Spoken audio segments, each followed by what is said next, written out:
What's going on, guys? I thought I'd just release a quick video basically going over my build, and I had a couple of requests asking for the build, so yeah, I thought I'd just go through that.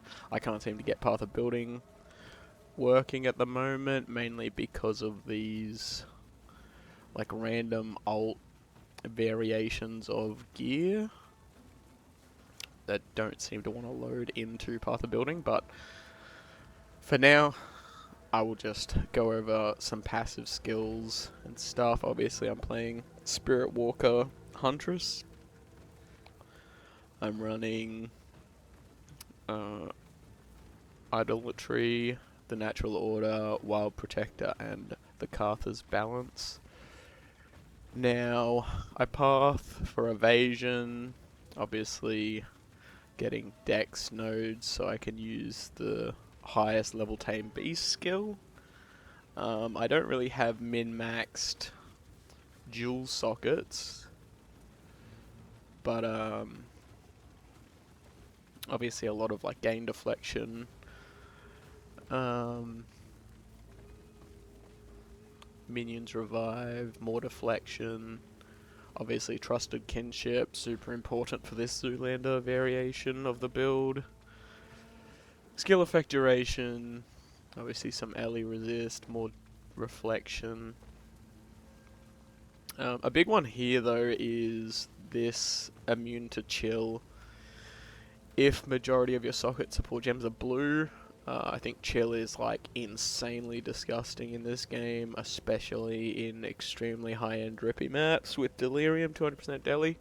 You just die if you don't have chill immune, and obviously having that chill immune lets us free up.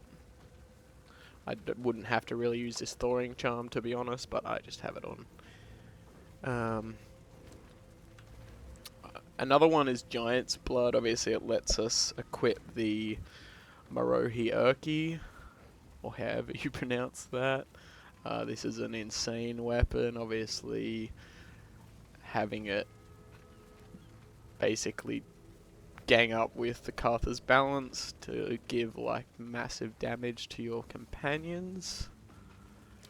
And I'll just leave this here for a sec in case anyone wants to just pause it or whatever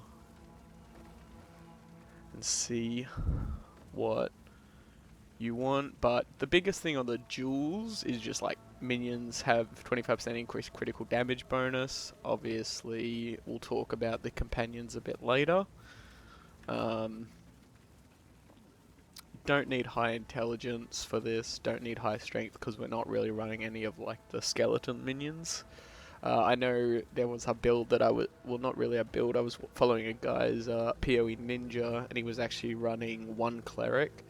Now, I don't actually have enough spirit. I could get a better stoic scepter, like ideally you'd want like Grant's level 20 as Miriam Wolf for that extra gem slot, but the big one here is probably this Forgotten Warden Primal Markings. As you can see, it grants us level 20 Spirit Vessel, which we'll go over a bit later, but right now I'll just go over the gear. So the biggest thing here is like this weapon, this body armor, this helmet, and this scepter. So those 4 items are like basically what the build revolves around. Obviously you need the vertex so you don't have to have the strength requirement for this hammer, because equipment has no attribute requirements.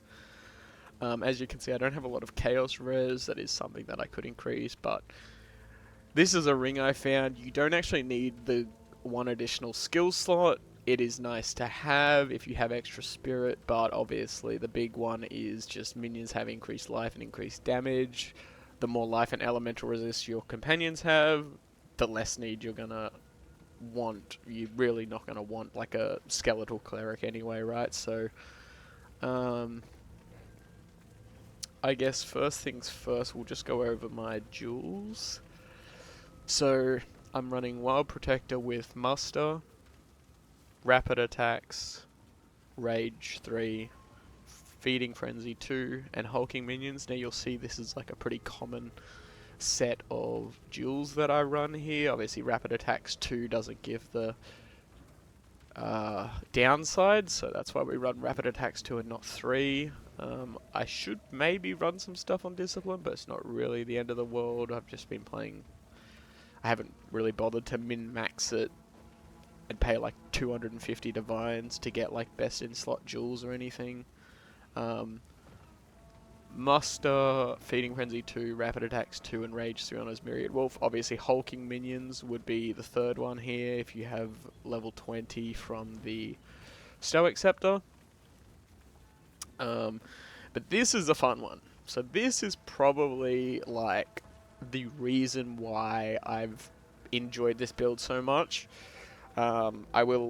The reason I'm actually such a low level is I've literally just been killing Ubers because I think it's just way more enjoyable in this game. So I found this guy and he was able to basically put... Like essentially you can choose a shapeshift form and you put it on the spirit vessel, right? And the spirit vessel, whatever form it's in, will do 20% more damage per different socketed skill. So you want to make sure you have, like, obviously no duplicates, and minions have 5% more life. So it is just a solid skill if you're running any companions. I'm running Oil Barrage, Nova Projectiles 1, Ricochet 2, Salvo, and Fork. This is just crazy, to be honest. Like when the Wyvern oil barrages, and then I'll show you something a bit later where one of my minions just lights everything on fire, and so it's just a constant ring of fire around the map, so that's pretty fun. The big one. So this is probably what a lot of people are here for.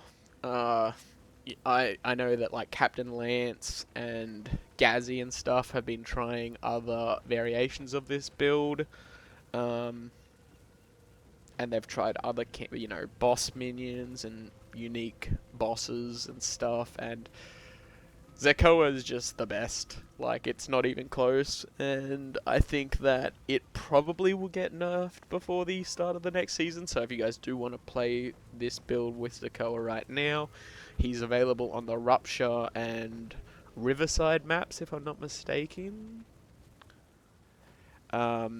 He hurts, obviously. You need a tablet where it'll say, like, one... Unique monsters have one additional rare modifier. That's what you want. You want to run 3 of them, and then you want to also be running Doriani's... Sorry, not Doriani's Science. You want to be running Hilda's Hunting for the 25%? Oh no, sorry. You want to be running Jado's Spycraft for the 20% chance for double effect of explicit modifiers on tablets.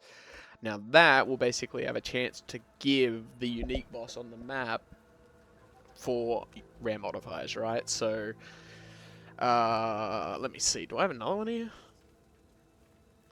Okay, I had a few more that just weren't as good. And then as soon as I rolled, obviously, as soon as I rolled extra crits, I just kind of left it at that. Again, Muster, Rapid Attacks, Rage 3, Feeding Frenzy, super critical, obviously. The super critical here, you can only run this if you have the extra crits, because the extra crits obviously give the monster has 300% crit chance, right? So if we look at some basic stats of this monster, obviously he's max 30 chaos, just insane tank. Doesn't have a lot of health though, obviously.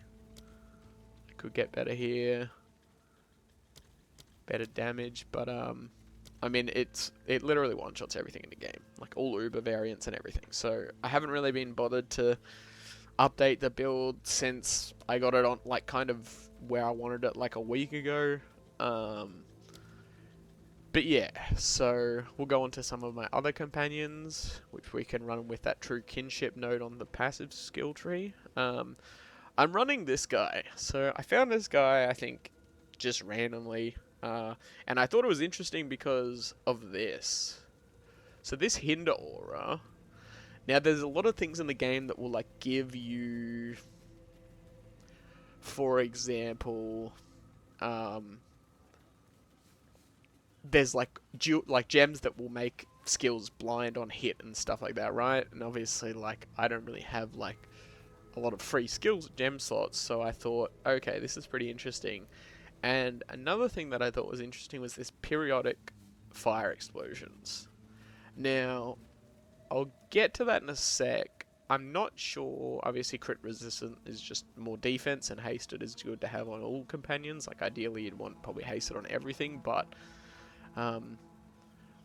this periodic fire explosion, when the oil barrage happens from the wyvern shapeshift from Spirit Vessel, it basically just lights everything on fire and you can't see anything. And it is kind of a pain in the Bodach fight, especially the Uber fight, because you just literally cannot see anything. And we might do one quick run of that afterwards. Another thing that I haven't really looked at either, but I decided to pick up, was this powerful minions. I don't know exactly how this works, like if it applies to all other minions that I have equipped, but I thought it was interesting. So I decided to pick it up. Obviously just a 3 modifier. Again, muster, rapid attacks, rage, free feeding, frenzy, and heft. I think the Diatas board just does like one big hit, so he's kind of... Yeah, so it'll be the charge. The charge will be the one that does that hit with heft, so you want it to do more maximum physical hit. I was actually trying a build where I was running bleed on the wolf pack and also another bleed gem on Zakoa, but it just was too slow in my opinion. So I dropped it for, yeah, some other things. But wolf pack, we've got muster, rapid attacks, rage 3, feeding frenzy 2, exploit weakness, and then you can run freezing mark. I just run sniping mark because of the critical hit. But if you don't have like a crit Zakoa, you could probably run freezing mark and just run cold damage. But on sniper's mark, I'm running charge mark, eternal mark, mark for death, and cooldown recovery. And so this is an interesting one. So I was looking at some of the stats for the expedition beasts that you can capture during those like expedition, I can't even remember what they're called, I barely even do them, but where you blow the fucking thing up and everything explodes. You can get these crazy monsters, and some of these monsters are insane. The massive larvae worm is kind of trash, but this Starlit Harvester attacks so quickly and has like no attack speed buff. So if you were to get this guy with like hasted, extra crits, always bleeds, and something else, he would just do so much damage. And obviously on this I'm running muster, rage 3, feeding frenzy, rapid attacks 2. So obviously these 4 gems are basically on all the companions, and then you'll have like a 5th flex gem slot. I'm running Uruk's smelting just for the armor break, so and he attacks fast, so it kind of works out. Now I've got a Tame Beast there just ready to use if I see something that I want to capture, which is just a good idea to have. Another thing I guess I should mention is you can just disenchant, like let's say I don't want this like 20 quality quadrilla anymore, I can just put it in the disenchant. It will just give me a blank version of that same gem. If anyone didn't want to buy like another perfect jeweler's orb or whatever it may be. And obviously, yeah, Refutation. If you guys don't know, I'm not using it right now. I was when I started, and I was kind of following Captain Lance's guide on mobilytics, I think it was. And he was obviously just doing the swap to the shield and getting 100% parry block chance. Now, obviously, if you're running Refutation, you want certain nodes like block on hit, like block chance, block chance, block chance, increase parry but debuff duration.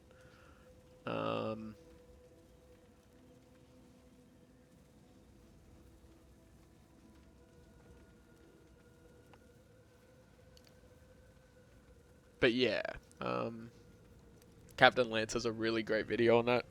If you're looking at a more of a defensive, not as glass cannon build, I wouldn't say this is like super glass cannon. I just think that it could be probably a bit more defensive, but I've kind of just stopped upgrading. So I guess the last thing to do is go over the gear. So we need a talisman. Obviously, Oil Barrage is from, I think it's a Wyvern skill, so it doesn't really matter what this is. Obviously, you can have the different abilities there, but obviously the shapeshifted form is pretty much useless, unless you like being one of those shapeshift forms and just running around. But the issue is you do have to switch back. Like, obviously, as you can see, if I switch, there goes all my companions, right? So that's a problem. Don't really want to be switching to it. It's literally just there so that we can put Oil Barrage in the Spirit Vessel gem slot. Now, what's interesting is, like, you don't need attack speed, so this is basically like the best weapon you can get. I know some people like using the Tyranny's Grip. Obviously, you can use like a reforged version. It does like quite a lot of damage, but this is just like insane value. You can get one pretty cheap as well. So it's not something that I would worry too much about if you want to get, like, you know, the 800 plus increased fizz damage on them. It's probably going to be quite expensive. Level 20 Spirit Vessel, it's kind of a lot. I think the issue with it is, like, everyone wants the level 20 version. Just looking at PoE trade right now, it looks like 5 divines the cheapest. Sylvian's Effigy, again, you can get this super cheap. Like, if you get like a level, like I got a level 18 at the time, like a week ago, and it was like 4 divines at the time, but you can probably get this for under 4 divines now.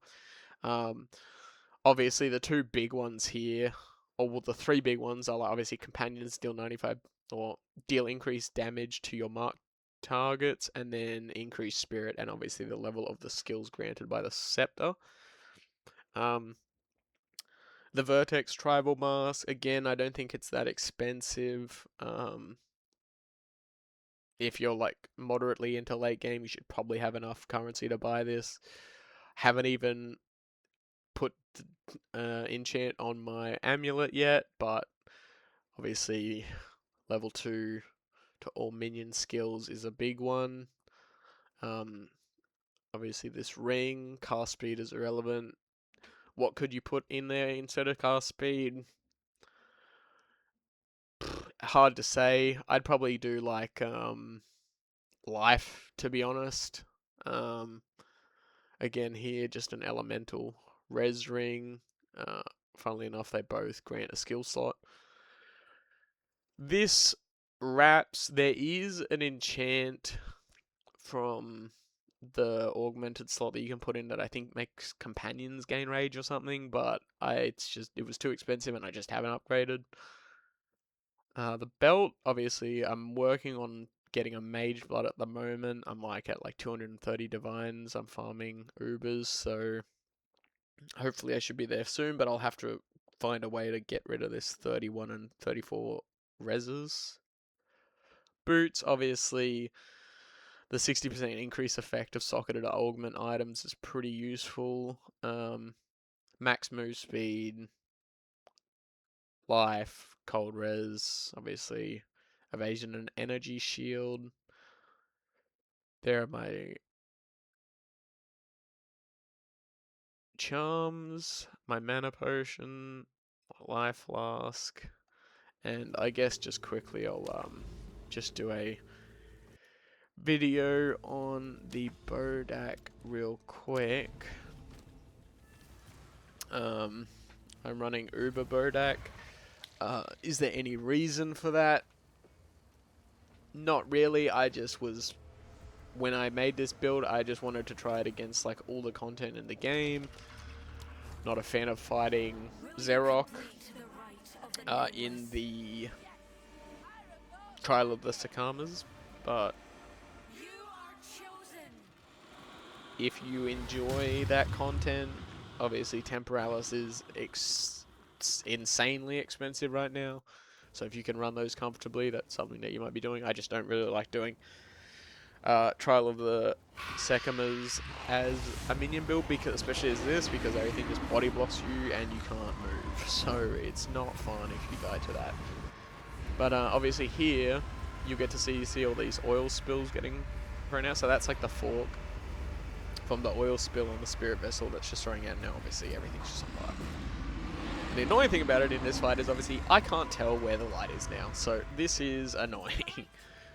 But yeah, it's a very fun build. Like, to be honest, you like never get touched. Like, I did a tier 16 map yesterday with like 200% delirium, and like it had just insane mods. Like, insane mods that you would never run on a 0 revive map, to be honest. And I was unkillable. But it's like, it's not a build that you can run ahead of the pack, like Ice Shot, or like, you know, these other like speed builds that kind of, you know, thrive off maps. I would say this build probably thrives more off doing, you know, bosses or whatever. But yeah, it's just super chill, super enjoyable.